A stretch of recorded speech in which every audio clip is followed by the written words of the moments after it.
আসসালামু আলাইকুম। প্রিয় দর্শক, অন্য মঞ্চের আলাপচারিতায় আপনাদের সকলকে আমন্ত্রণ জানাচ্ছি। শেক্সপিয়ারের জুলিয়াস সিজারের নাটকের সেই দৃশ্যটির কথা একবার স্মরণ করিয়ে দিই। ব্রুটাস যখন ছুরি বসালো, সিজারের শরীরে আঘাত করলো, তখন বিস্মিত জুলিয়াস সিজার বলেছিলেন, প্রচন্ড, তিনি যেন বিশ্বাস করতে পারছেন না, এইভাবে বলেছিলেন, এট টু ব্রুট, মানে তুমিও ব্রুটাস। মানেটা হলো এই যে যে ব্রুটাস, সে ব্রুটাস যে তার শরীরে ছুরি মারবে, এটা চিন্তার বাইরে ছিল সিজারের। তো জামায়াতের আমিরের ফাঁস করা একটি গোপন বৈঠকের খবরে দেশ বিদেশের মানুষের অবস্থাও তেমনই। তারা চোখ কপালে তুলে বলছেন যে জামাত, তুমিও, এই তুমিও মানে তুমিও ভারতের সাথে ভাব করতে চাও। কি ফাঁস করেছেন জামাতের আমির? একটি ছোট্ট বৈঠকের কথা, ছোট্ট কিন্তু অবিশ্বাস্য বৈঠক। কারণ এটা জামায়াতের আমিরের মতে এটা হয়েছিল তার সঙ্গে ভারতের কূটনীতিকদের। সেই ভারত যার বিরুদ্ধে বিষ ঢেলে জামায়াত আজ দেশের অনির্বাচিত সরকারের, অবৈধ সরকারের বা দখলদার সরকারের মাথা হয়ে বসেছে। 2024-এর জুলাই অভ্যুত্থান বা জুলাই ষড়যন্ত্রে দেশের মধ্যেকার মূল মাথা শুধু জামাত ছিল না, মাথা, হাত, পা সমেত পুরো অবয়বটা ছিল জামায়াতে ইসলামীর, যদিও সেটা ক্যামোফ্লেজ করা ছিল বিপ্লবের নামে। তাদের মূল লক্ষ্য ছিল হাসিনা হটাও, ভারত হটাও। হাসিনা ফ্যাসিস্ট, তাই হাসিনা হটাও। আর ভারত বাংলাদেশকে লুট করছে, তাই ভারত হটাও। এটা নিয়ে নতুন করে কিছু বলার দরকার নেই, সবাই জানে। গত 17 মাসের জামাতি শাসন এই ন্যারেটিভ আরো বাড়িয়ে নিয়ে এসে এমন জায়গায় নিয়ে গেছে যে ভারত বাংলাদেশ সম্পর্ক এখন ইতিহাসের সবচেয়ে তলানিতে। এটাও বলা বাহুল্য, এটা হয়েছে জামায়াতের প্ল্যান মাফিক, ভারত আউট, পাকিস্তান ইন। এই প্রেক্ষিতে ভোট আসছে বাংলাদেশে ফেব্রুয়ারিতে। সেই ভোটে আওয়ামী লীগ নেই, মূল লড়াই বিএনপি বনাম জামাত। কয়েকদিন আগেও ভাবা গিয়েছিল জামাত ফেভারিট। ইউনিভার্সিটিগুলোর ভোটে জামাতের ছাত্র শিবিরের বিপুল জয় এই বিশ্বাস শক্ত করেছিল। তাছাড়া বিএনপি ছিল কার্যত ওই বলে না, হাল ভাঙা নৌকার মতো। আবার নৌকা তো আওয়ামী লীগের, তাহলে অন্য কিছু বলা যেতে পারে, কিন্তু মূল ব্যাপারটা হচ্ছে মাঝি না থাকলে ঝড়ের মুখে পড়া নৌকোর মতো হয়ে গিয়েছিল বিএনপি। বেগম সাহেবা সক্রিয় রাজনীতিতে ছিলেন না স্বাস্থ্যের কারণে। তারেক রহমান ছিলেন লন্ডনে দীর্ঘ প্রবাসে। আর বিএনপির নেতারা লাগাম ছাড়া, ঘোড়াও বলতে পারেন, অন্য যে কোনো জানোয়ার বলতে পারেন, কিংবা যে কোনো জীব বলতে পারেন, যে যা খুশি বলেছে, যে যেদিকে চায় চলেছে। দলের ছোট, মাঝারি, এমনকি বড় নেতারাও চূড়ান্ত চাঁদাবাজিতে ব্যস্ত হয়েছিলেন। তাদের বিপরীতে জামাত ছিল আদ্যন্ত চূড়ান্ত শৃঙ্খলাবদ্ধ একটি দল। সেই দল দখল করে নিয়েছে একটু একটু করে সরকারের সমস্ত খোল নলছে। আন্তর্জাতিক চাপে নির্বাচন তো ঘোষিত হলো, আর তখনই তারেক জিয়া ফিরলেন দেশে। ছড়িয়ে গেল একটা কথা, তারেকের ফেরার পেছনে বড় হাত ভারতের। এটা কতটা সত্যি, আদৌ সত্যি কিনা সেটা আপনারা বিচার করবেন। তবে এটা মনে রাখবেন, কথাটা রটেছে, এবং যা রটে তার কিছু তো বটে। কিন্তু কি আশ্চর্য, হাসিনার বিরুদ্ধে যে আবেগ, ভারতের সাথে ভাবে লটর পটর খাওয়া, ভারত প্রেম, এটা ছিল হাসিনার বিরুদ্ধে সবচেয়ে বড় অভিযোগ। তার পতনের সবচেয়ে বড় কারণও ছিল এই ভারত প্রেম। এবার তারেকের সঙ্গে সেই ভারতের একটা লবিং চলছে বা হবনবিং চলছে। এই সংবাদ সত্যি হোক মিথ্যে হোক, এই সংবাদটা কিন্তু কোনো ঝড় তুলল না, ঝড় তোলেনি। তারেক বিরোধী বা বিএনপি বিরোধী কোনো ঝড় কিন্তু তুলল না, বরং হাওয়া তুলে দিল বিএনপির পক্ষে। দেখতে পাচ্ছেন না বাংলাদেশের মানুষ আজ বিএনপি শক্তি সঞ্চয় করছে আর শক্তিহীন হয়ে পড়ছে ক্রমশ জামাত। সে এনসিপির সাথে যতই সমঝোতা করুক, এটা একেবারে স্পষ্ট দৃশ্যমান। আর এই ঘটনাটাই চিন্তিত করেছে জামাতকে। জামাতের আমির তাই টেনে এনেছেন কয়েক মাস আগের, সত্যি কি মিথ্যে ঈশ্বর জানেন, সেই পুরনো এক ঘটনা। পুরনো ঘটনা নিয়ে এতগুলো মাস চুপ থাকার পর আজ হঠাৎ কোন ফন্দি মাথায় রেখে গোপন কথা বাইরে আনলেন জামাতের আমির, সেই নিয়ে কিছু আলোচনা। তবে ফন্দিটা কি তার আগে দেখা যাক ঘটনাটা কি বলেছেন জামাতের আমির। শফিকুর রহমানের বাইপাস সার্জারি হয়েছিল 2025 সালের 2রা আগস্ট। ঢাকার, মানে যে সালটা পেছনে ফেলে এলাম সেই সালের 2রা আগস্ট। কোথায় হয়েছিল? ঢাকার ইউনাইটেড হাসপাতালে। 2রা আগস্ট সকালে তার করোনারি আর্টারি বাইপাস সার্জারি সফলভাবে হয়। সার্জারিটি ঢাকার গুলশান এলাকার ইউনাইটেড হাসপাতালে। তারপর সেখান থেকে তিনি হাসপাতাল থেকে ছাড়া পেয়ে চলে আসেন বাড়িতে। শফিকুর রহমান নিজে স্পষ্টভাবে বলেছেন, বছরের মাঝামাঝি সময়ে আমি অসুস্থ হওয়ার পর চিকিৎসা শেষে যখন বাসায় ফিরি, তখন দেশ বিদেশের অনেকেই আমার সঙ্গে সাক্ষাৎ করতে আসেন। অন্যান্য দেশের কূটনীতিকরা যেমন এসেছেন, তেমনি তখন ভারতের 2জন কূটনীতিকও আমাকে দেখতে আমার বাসায় এসেছিলেন। এই খবরটি তিনি কবে দিলেন? এই 30 ডিসেম্বর। এই বৈঠকটি রয়টার্সের সাক্ষাৎকারে প্রকাশিত হয় ওই দিনই, এবং শফিকুর রহমান ফেসবুকে এ ব্যাপারে একটা স্পষ্টীকরণ দিতে আবার এগিয়ে এলেন। কবে? সেটা ঠিক গতকাল 1 জানুয়ারি। মিডিয়ায় খবরটা প্রকাশ হলো তারপরে। তবে তিনি মিডিয়ার খবরে প্রকাশিত, মানে রয়টার্স যে খবর দিয়েছে তার উপর ভিত্তি করে বিভিন্ন মিডিয়া যেসব খবর দিয়েছে তাকে একটুখানি তার একটু ফারাক তিনি তুলে ধরলেন। তিনি কি বললেন? তিনি বললেন যে এই বৈঠকটি 2025 সালের শুরুর দিকে হয়নি, হয়েছে কবে? ওই বছরের মাঝামাঝি, অর্থাৎ ওই আগস্ট মাসে হাসপাতাল থেকে ফেরার পর। তো আগস্ট মাস তো আর বছরের শুরুতে হয় না, সেটা মাঝামাঝি হয়ে গেলে তারপরে হয়। রয়টার্সের একটি সাক্ষাৎকার, এই সাক্ষাৎকারের মাধ্যমে প্রথম সর্বজনীনভাবে প্রকাশিত হয় 30 ডিসেম্বর তারিখে।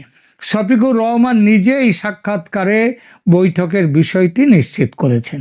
শফিকুর রহমান রয়টার্সকে বলেছিলেন যে তার বাড়িতে তার সাথে 2জন ভারতীয় কূটনীতিক দেখা করতে এসেছিলেন এবং তাদের কথোপকথনের সময় ভারত নিয়ে আলোচনার বিষয় উঠে এসেছিল। রয়টার্স কি বলছে? রয়টার্সের প্রতিবেদন অনুসারে ভারত বাংলাদেশের পরবর্তী সরকারের অংশ হতে পারে এমন রাজনৈতিক দলগুলির সাথে তার সম্পর্ক প্রসারিত করার চেষ্টা করছে। কথাটার মানে কি দাঁড়ালো? যে দলগুলো ভারতের বাংলাদেশের পরবর্তী সরকারের অংশ হতে পারে, সেই দলগুলোর সাথে ভারত নিজেদের সম্পর্ক তৈরি করতে চাইছে। আর এই দলগুলোর মধ্যে কে আছে? বিএনপি একা নয়, এই দলগুলির মধ্যে আছে নাকি জামাত, অন্তত জামাতের আমির সেই দাবি করছেন।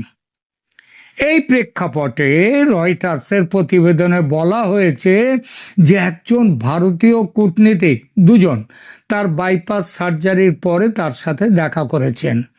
তবে অন্যান্য দেশের কূটনীতিকরা যেভাবে প্রকাশ্যে দেখা করেছেন, ভারতীয় কর্মকর্তারা নাকি সেভাবে করেননি। ভারতীয় কূটনীতিক যারা এসছিলেন যারা ভারতের, তারা নাকি বৈঠকটি গোপনীয় রাখতে অনুরোধ করেছিলেন, সেই জন্য নাকি তিনি এতদিন গোপন রেখেছিলেন। রয়টার্স বলেছে যে এটি একটি গোপন বৈঠক। আচ্ছা, তাহলে রয়টার্সের সাক্ষাৎকার প্রকাশের ঠিক পরের দিন, মানে 30-31 রাতে রয়টার্স খবর দিয়েছে, আর 1 জানুয়ারি একটি বিস্তারিত ফেসবুক পোস্ট দেন শফিকুর রহমান। সেখানে তিনি তার অবস্থান স্পষ্ট করেন। তার মূল যুক্তি ছিল কি, এতে কোনো গোপনীয়তা নেই। তিনি জোর দিয়ে বলেছেন যে বৈঠকটি গোপন ছিল না এবং এটা ভারতীয় কূটনীতিকরা চাননি বলেই এটা তিনি এতদিন এটা প্রকাশ করেননি বা বের করেননি। তার ফেসবুক পোস্টেও তিনি লিখেছেন, আমরা তাদের বলেছি যে কূটনীতিকদের সাথে বৈঠক সাধারণত প্রকাশ্য হয় এবং আমরা এই ক্ষেত্রেও তাই করতে চাই। তারা অনুরোধ করে তখন যে এটা প্রকাশ করবেন না, আমরা সম্মত হই, এতে কোনো গোপনীয়তা নেই। তাহলে গোপনীয়তা না থাকলে কেন এই বৈঠকের কথা, যদি বৈঠক হয়ে থাকে, চেপে রাখা হয়েছিল 4 মাস আগস্টের পর থেকে, আর কেনই বা হঠাৎ এই গোপন কথা আজকে বাইরে আনতে হলো? কি ভারত বলেছে যে আপনি এটা বাইরে বার করুন, আমরাও আর গোপন রাখতে চাই না, এই কি বলেছে ভারত? আর যখন শফিকুর রহমান যখন বৈঠকের খবরটা বাইরে আনলেন, তখন কি কথা হয়েছিল সেদিন, সেটা কেন বললেন না? সেটাও তো বলা উচিত ছিল। প্রথমে দেখা যাক খবরটা গোপন কেন ছিল এতদিন। এর দুটো কারণ। একটা, এটা আদৌ কোনো বৈঠকই ছিল না। আচ্ছা বলুন তো, একজন অসুস্থ রাজনৈতিক নেতা, বৃদ্ধ মানুষ, তিনি ফিরে এসেছেন হাসপাতাল থেকে বাইপাস সার্জারি করে, তাকে দেখতে যাওয়া মানে সৌজন্য সাক্ষাৎ, শিষ্টাচারের সাক্ষাৎ, সেটা এক জিনিস, আর তার সঙ্গে বৈঠক করা তো আর একটা জিনিস। বাইপাস সার্জারির মতো বড়সড় অপারেশনের পর বৈঠকে বসাটা, এটা স্বাস্থ্যের পক্ষে যেমন হানিকারক, তেমনি এটা শিষ্টাচার বহির্ভূত একটা ব্যাপার ওই সময়ে বৈঠকে কাউকে বসানো।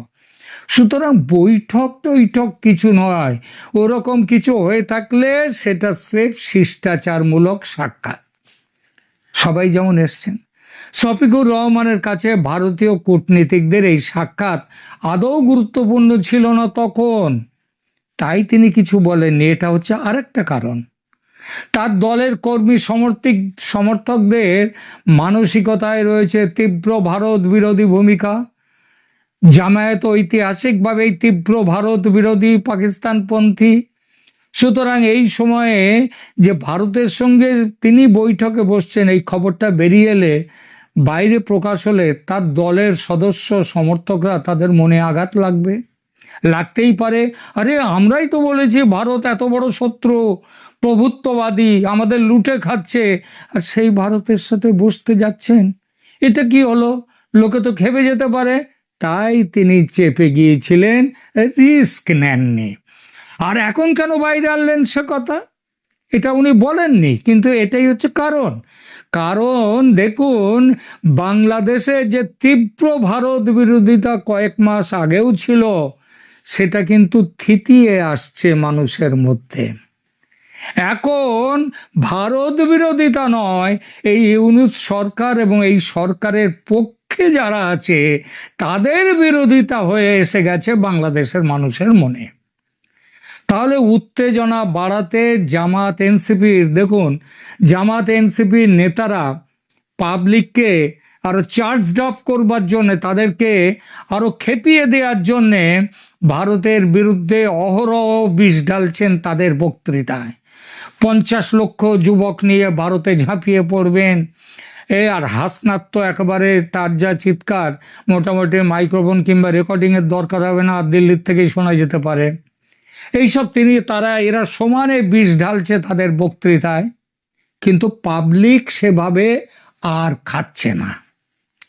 একটা জিনিস ভাবুন, বাবা গিয়েছিল ভারতের সাহায্য বা সমর্থন নিয়ে, তারেক দেশে ফিরেছেন, এই খবরে বাংলাদেশের সাধারণ মানুষ ফুঁসে উঠবে বিএনপির বিরুদ্ধে যে আওয়ামী লীগকে তাড়ালাম ভারতের সাথে আঁতাত করার জন্যে, আবার বিএনপি তারাও কিনা ভারতের সাথে আঁতাত করছে, তাদের নেতাকে লন্ডন থেকে নিয়ে আসছে ভারত।